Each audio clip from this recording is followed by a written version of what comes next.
نحمده ونصلي على رسوله الكريم اما بعد فاعوذ بالله من الشيطان الرجيم بسم الله الرحمن الرحيم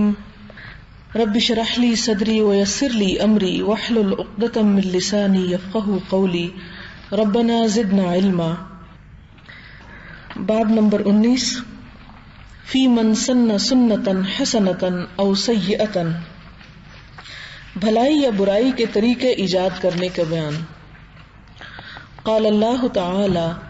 والذین یقولون ربنا هب لنا من ازواجنا وذریاتنا قرة اعین وجعلنا للمتقین اماما. وقال تعالی وجعلناهم ائمة یہدون بامرنا. اللہ تعالیٰ کا ارشاد ہے، اور وہ جو اللہ تعالیٰ سے دعا مانگتے ہیں کہ اے ہمارے رب، ہم کو ہماری بیویوں کی طرف سے اور اولاد کی طرف سے آنکھ کی ٹھنڈک عطا فرما اور ہمیں پرہیزگاروں کا امام بنا. اور اللہ تعالیٰ فرماتے ہیں، اور ہم نے ان کو پیشوا بنایا کہ وہ ہمارے حکم سے ہدایت کرتے تھے. اس سلسلے کی پہلی حدیث ہے وعن ابی عمرو وجریر بن عبد اللہ رضی اللہ عنہ قال كنا في صدر النهار عند رسول الله صلى الله عليه وسلم فجاءه قوم عراة مجتاب النمار أو العباء متقلد السيوف عامتهم بل كلهم من مضر، فتمعر وجه رسول الله صلى الله عليه وسلم لما رأى بهم من الفاقة، فدخل ثم خرج فأمر بلالا فأذن وأقام ثم صلى ثم خطب فقال يا أيها الناس اتقوا ربكم الذي خلقكم من نفس واحدة إلى آخر الآية إن الله كان عليكم رقيبا. والآية الأخرى التي في آخر الحشر يا أيها الذين آمنوا اتقوا الله ولتنظر نفس ما قدمت لغد تصدق رجل من ديناره من درهمه من ثوبه من صاع بره من صاع تمره حتى قال ولو بشق تمرة، فجاء رجل من الأنصار بسرة كادت كفه تعجز عنها بل قد عجزت، ثم تتابع الناس حتى رأيت كومين من طعام وثياب حتى رأيت وجه رسول الله صلى الله عليه وسلم يتهلل كأنه مذهبة. فقال رسول الله صلى الله عليه وسلم من سن في الإسلام سنة حسنة فله أجرها وأجر من عمل بها بعده من غير أن ينقص من أجورهم شيء، ومن سن في الإسلام سنة سيئة كان عليه وزرها ووزر من عمل بها من بعده من غير أن ينقص من أوزارهم شيء. رواه مسلم. یہ صحیح مسلم کی ایک طویل حدیث ہے جس کا معنی کچھ یوں ہے کہ جناب ابو عمر اور جریر بن عبداللہ بیان کرتے ہیں کہ دوپہر کا وقت تھا اور ہم حضور صلی اللہ علیہ وسلم کی مجلس میں حاضر تھے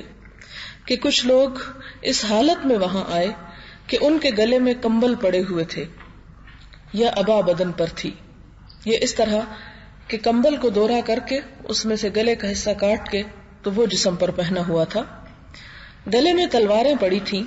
اور وہ تقریباً سارے ہی قبیلہ مضر کے آدمی تھے. فقر و فاقہ کی حالت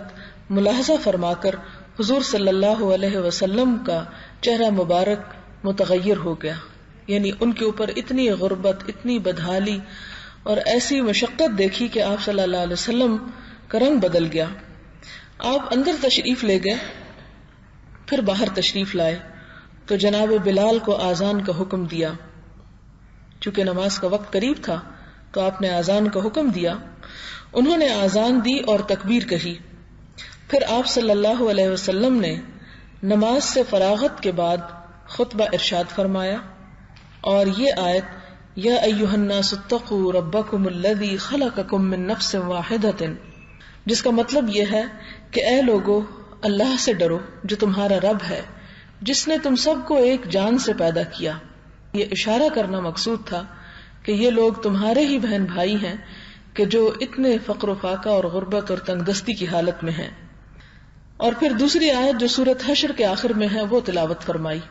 اور وہ آیت کیا ہے؟ یا ایھا الذین آمنوا اتقوا اللہ ولتنظر نفس ما قدمت لغد. کہ اے لوگوں جو ایمان لائے ہو، اللہ کا تقوی اختیار کرو، اور چاہیے کہ ہر شخص یہ دیکھے کہ وہ کل کے لیے کیا بھیج رہا ہے، کل کے لیے اس نے کیا تیاری کی ہے۔ پھر اس کے بعد یعنی یہ آیات تلاوت کرنے کے بعد آپ صلی اللہ علیہ وسلم نے فرمایا ہر شخص کو دینار اور درہم سے، کپڑے وغیرہ سے، گندم اور کھجور کے ایک ایک صاع سے صدقہ دینا چاہیے، اور یہ تک فرمایا کہ کھجور کا ایک ٹکڑا ہی کیوں نہ ہو وہ بھی صدقہ کرو۔ یعنی آپ نے فرمایا یعنی یہ کوئی فرض صدقہ نہیں تھا بلکہ ایک ہنگامی ضرورت تھی، ایک ایمرجنسی کی کیفیت تھی کہ کچھ لوگ پردیسی تھے، باہر کے قبیلے سے آئے تھے، ان کی غربت اور افلاس کو دیکھ کر آپ نے فرمایا کہ کم از کم اتنا تو ضرور کرو۔ ایک صاع جو ہے وہ ایک پیمانہ ہے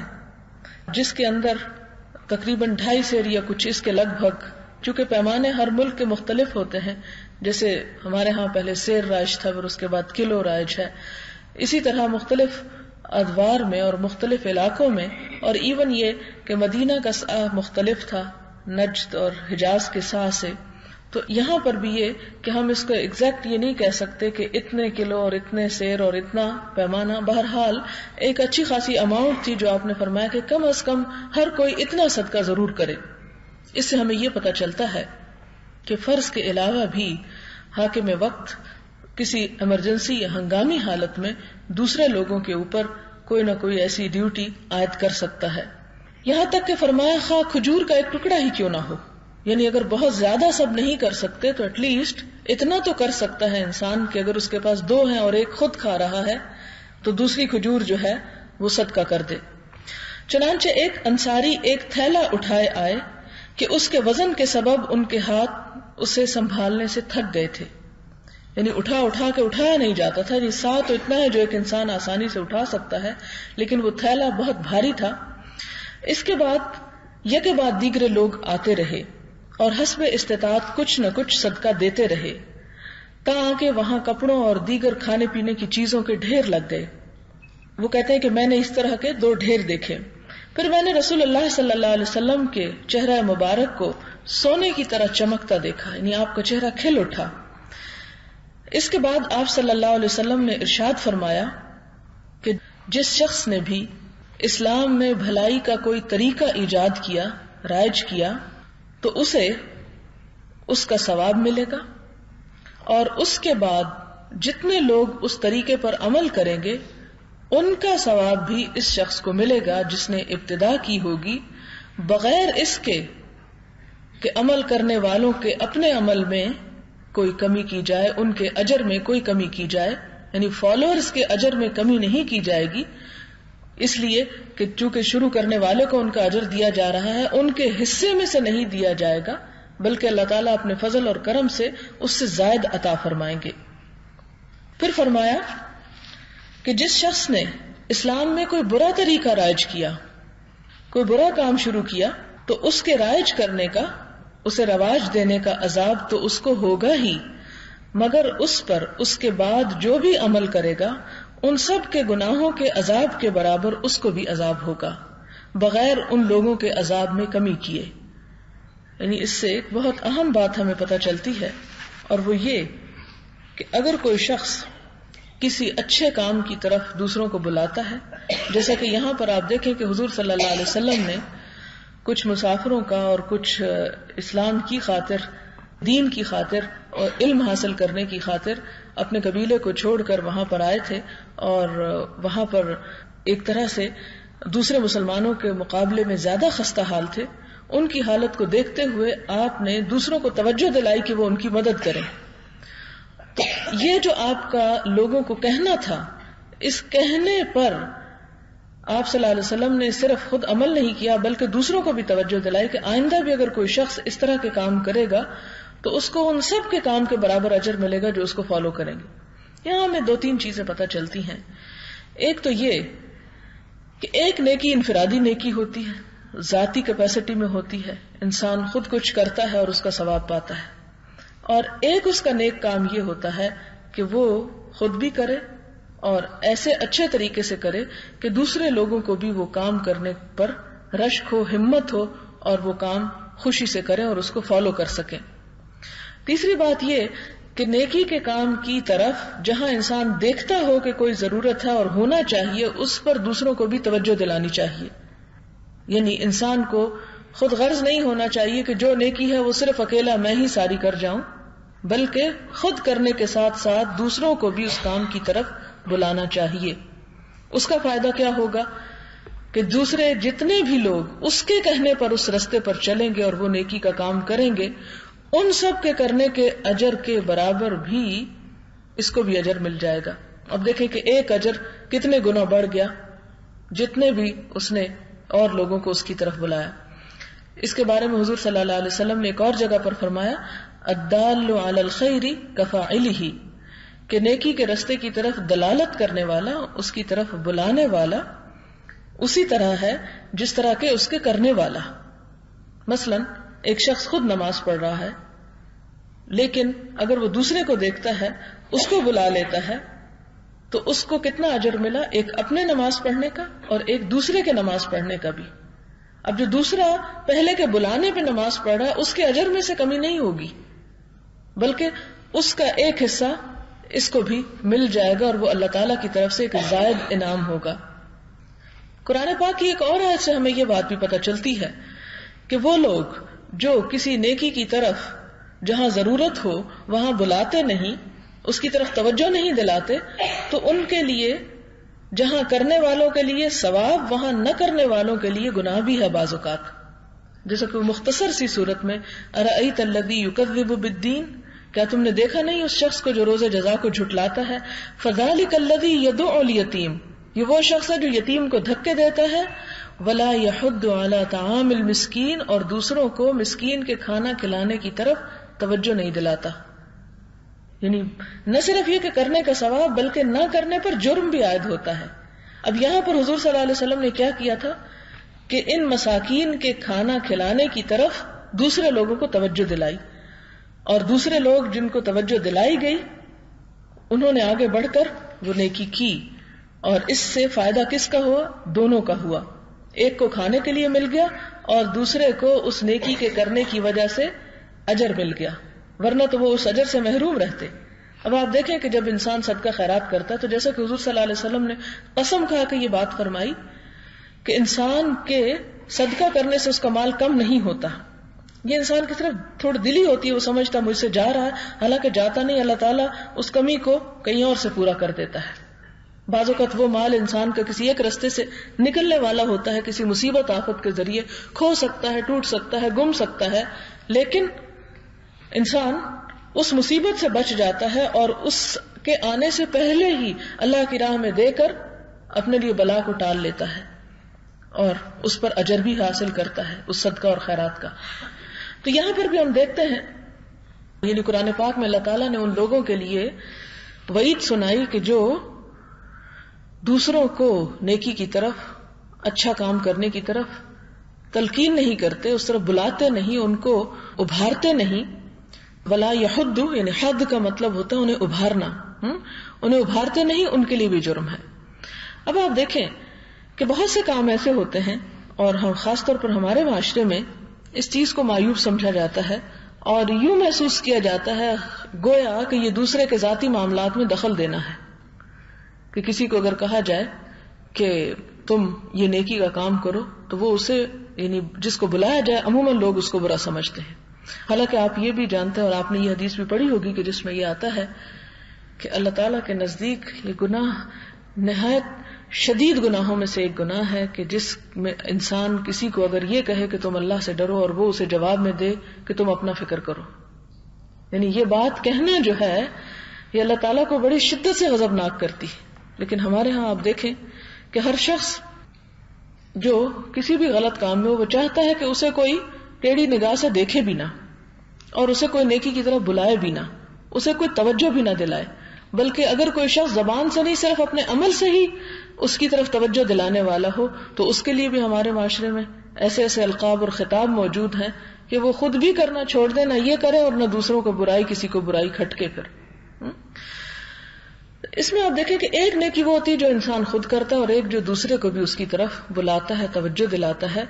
اور ان سے بھی کروا لیتا ہے. تو ایک بندہ مومن جو ہے وہ اس معنی میں وسیع النظر اور اچھے ذہن کا مالک ہوتا ہے اور دوسروں کے لیے خیر خواہی اور بھلائی سوچتا ہے. جیسے کہ ایک اور حدیث آپ پڑھیں گے کہ جس میں آتا ہے کہ دین جو ہے وہ خیر خواہی ہے، خیر خواہی کا نام ہے، اللہ کے لیے، رسول کے لیے، ائمۃ المسلمین کے لیے اور عوام کے لیے. تو خیر خواہی کیا ہے؟ یہ بھی تو انسان کے لیے خیر خواہی ہے کہ وہ اس کی آخرت کی طرف سوچے اور اس کو نیکی کی طرف لگائے اور اسے ایک اچھے رستے پہ چلائے تاکہ اس کا انجام بھی ایک سکون کا انجام ہو. پھر اس میں ہم دیکھتے ہیں کہ اگلی حدیث حضرت ابن مسعود سے روایت ہے کہ ان النبی صلی اللہ علیہ وسلم قال ليس من نفس تقتل ظلما الا كان على ابن آدم الاول كفل من دمها لانه كان اول من سن القتل. متفق علیہ. بخاری اور مسلم کی اس حدیث کا مطلب یہ ہے کہ آپ صلی اللہ علیہ وسلم نے فرمایا کوئی بھی شخص ناحق اور از راہ ظلم قتل نہیں کیا جاتا مگر یہ کہ اس کے قتل کا گناہ کا بوجھ حضرت آدم کے پہلے بیٹے قابیل پر بھی پڑتا ہے، کیونکہ قابیل وہ پہلا شخص ہے جس نے قتل کا طریقہ ایجاد کیا. اب دیکھیں کہ اس دور میں جو قتل ہو رہے ہیں ظلم اور زیادتی کے ساتھ، قابیل کو تو ان کی خبر بھی نہیں کہ دنیا کیا کر رہی ہے، لیکن اس کے باوجود ان کے جرم کا ایک حصہ وہ بھی سزا کے طور پہ بھگتے گا. اس کی وجہ کیا ہے کہ اس نے سب سے پہلے لوگوں کو قتل کر کے دکھایا اور لوگوں کے لیے اس جرم کو کرنا آسان ہو گیا. ہوتا یہ ہے کہ جب انسان دوسروں کے سامنے کوئی اچھا کام کرتا ہے تو دوسروں کو اس کی ترغیب ملتی ہے. اسی لیے قرآن پاک میں فرمایا گیا کہ ان تبدوا الصدقات فنعما ہی، کہ اگر تم صدقات کو ظاہر کر کے دو تو وہ کتنے اچھے ہیں. وان تخفوها، اور اگر تم انہیں چھپاؤ گے، وتؤتوها الفقراء، اور انہیں فقراء کو دو گے، فهو خیر لکم، تو وہ بھی تمہارے لیے اچھا ہے. تو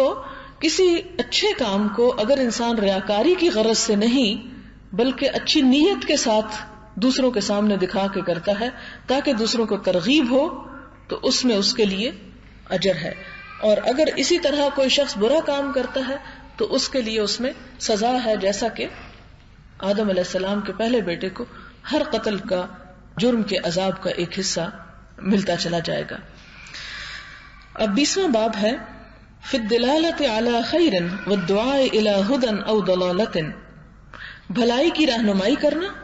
اور ہدایت یا گمراہی کی دعوت دینے کا بیان. قال تعالی وادع الی ربک، اللہ تعالیٰ کا ارشاد ہے کہ اپنے رب کے رستے کی طرف بلاؤ. وقال تعالی ادع الی سبیل ربک بالحکمۃ والموعظۃ الحسنۃ،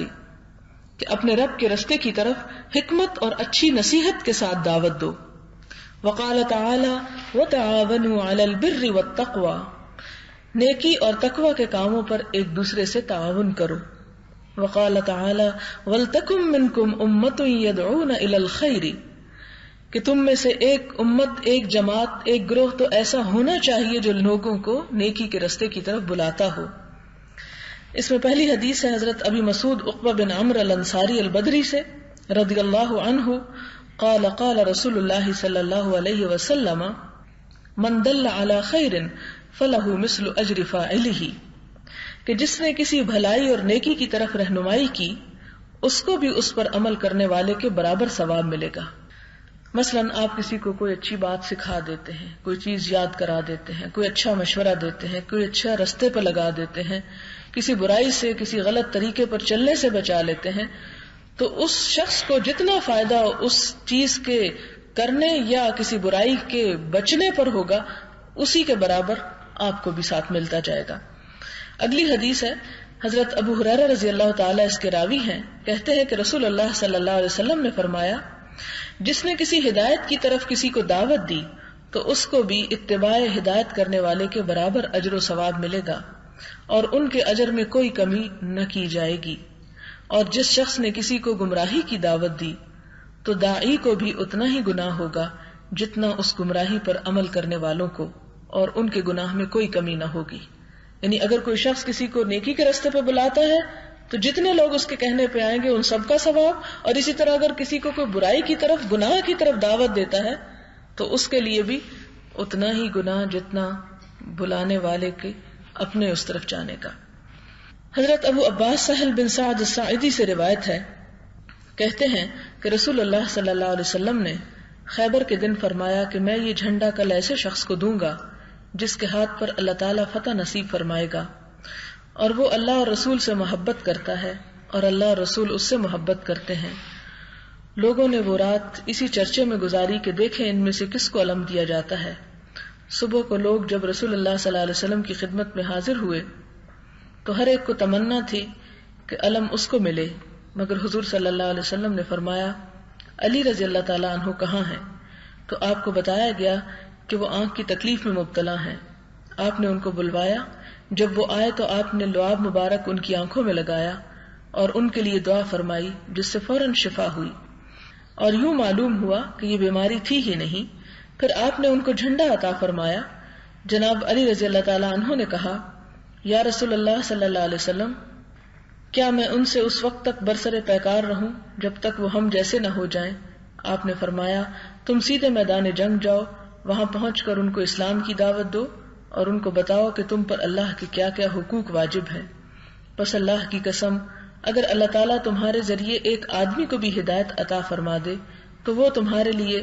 سرخ اونٹوں کی دولت سے بھی بڑھ کر ہوگا۔ یعنی یہاں سے ہمیں یہ بات پتہ چلتی ہے کہ اسلام کی دعوت جو ہے وہ جنگ کی دعوت نہیں ہے، اور اسلام صرف لوگوں کو ختم کرنے کے لیے نہیں آیا یا دشمن پیدا کر کے انہیں مارنے کے لیے نہیں آیا، بلکہ اس لیے آیا ہے کہ لوگ ایک صحیح رستے کو فالو کرنا شروع کر دیں، اور اگر وہ کرے تو وہ ان کے دین میں بھائی بھائی ہیں، اور پھر اس کے بعد کسی کو یہ اجازت نہیں کہ وہ ان کے اوپر کسی طرح کی ان کی عزت یا جان یا مال کو نقصان پہنچائے، کیونکہ حضور صلی اللہ علیہ وسلم نے یہ بھی فرمایا ایک مومن پر اس کے مومن بھائی کا جان اور مال اور عزت جو ہے وہ اسی طرح حرام ہے جس طرح آپ صلی اللہ علیہ وسلم نے یہ بات فرماتے ہوئے عرفات کے میدان میں کہی، جس طرح آج کے دن یہ شہر اور یہ مہینہ اور یہ دن حرام ہے۔ پھر اسی طرح آپ صلی اللہ علیہ وسلم نے مسلم کی تعریف ہی یہ فرمائی کہ مسلمان ہے ہی وہ جس کے ہاتھ اور زبان سے دوسرے محفوظ رہیں، یعنی اس کی اذیتوں سے بچے رہیں۔ یہاں حضرت علی کو جو تلقین کی جا رہی ہے وہ یہ کہ تمہارے ذریعے اللہ تعالیٰ ایک آدمی کو ہدایت دے دے، صرف ایک بندہ تمہارے ذریعے سیدھے رستے پر چل پڑے تو یہ اتنی بڑی دولت ہے جیسے کسی کو 100 سرخ اونٹ مل جائیں، اور 100 سرخ اونٹ اسی طرح ہیں جیسے آج کل 100 بڑی سرخ گاڑیاں کسی کو مل جائیں۔ اگلی حدیث ہے کہ حضور صلی اللہ علیہ وسلم کے پاس قبیلہ اسلم کے ایک جوان نے حاضر ہو کر عرض کیا کہ یا رسول اللہ صلی اللہ علیہ وسلم، میں غزوے میں شریک تو ہونا چاہتا ہوں مگر سامان جہاد میرے پاس نہیں ہے۔ آپ نے فرمایا فلاں شخص کے پاس جاؤ، اس نے سامان جہاد تیار کر لیا تھا مگر وہ بیمار ہو گیا ہے۔ یہ جو ان کے پاس گیا اور کہا کہ رسول اللہ صلی اللہ علیہ وسلم نے تجھے سلام کہلایا ہے اور فرمایا ہے کہ سامان جہاد مجھے دے دو،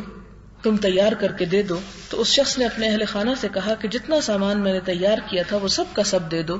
کچھ بھی اس میں سے بچا کر نہ رکھنا، ہمارے لیے اسی میں اللہ تعالیٰ برکت دیں گے۔ تو اس کا مطلب یہ ہے کہ اگر کوئی شخص خود جہاد نہیں کر سکتا اور مجاہد کو وہ صرف تیار کر دیتا ہے تو ایسی صورت میں بھی اس کے لیے اتنا ہی اجر ہے جتنا کسی جہاد کرنے والے کے لیے ہے۔